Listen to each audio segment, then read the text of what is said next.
Bonjour, nous sommes le lundi 20 juillet 2026 et le sujet est Apple et son prochain smartphone, l'iPhone 18 Pro, qui sortira dans 2 mois.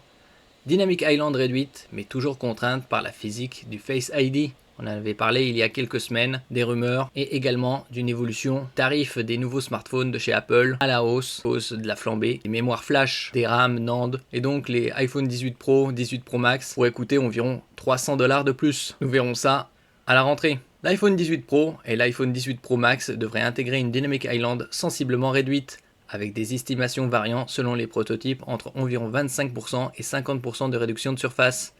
Cette évolution ne correspond pas à une refonte du design frontal, mais à une optimisation de l'empreinte matérielle du système Face ID.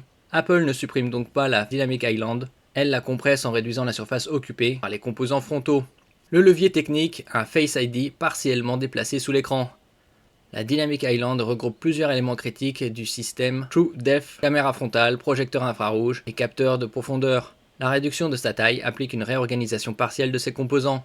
Les rumeurs convergent vers une solution hybride dans laquelle certains éléments du Face ID passeraient sous la dalle OLED, tandis que la caméra frontale resterait visible.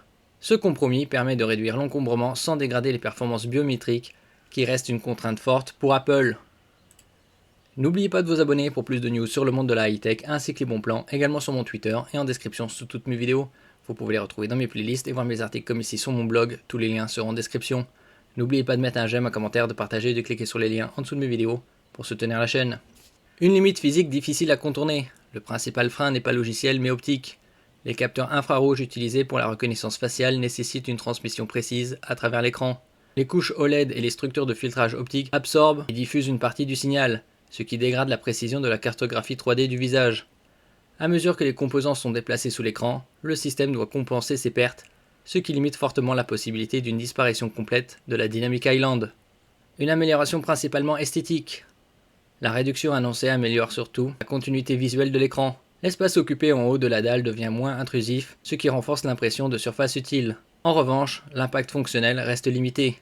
La Dynamic Island continue d'être utilisée comme zone d'affichage dynamique pour les notifications, les appels et les activités en arrière-plan. L'ergonomie globale de l'interface ne change donc pas de manière structurelle. Une stratégie d'évolution par étapes successives.